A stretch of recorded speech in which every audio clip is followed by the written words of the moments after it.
These people will use our SOS fertiliser as a fast track application, a real fast organic fertiliser that's going to penetrate the soil and roots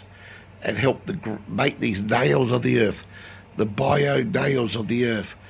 So these example, there's a lot of prevention right next to real mudslides and landslides, because you can see by looking at them that they're also going to slide. So if you don't treat them, if you don't start planning in prevention is better than cure, then you're going to have even worse problems. And with these type of landslides, you have to address the left, the right, the top, the bottom, and depending on what's downstream, you've got to have multiple 1 metre, 2 metres apart, big, deep, wide hedge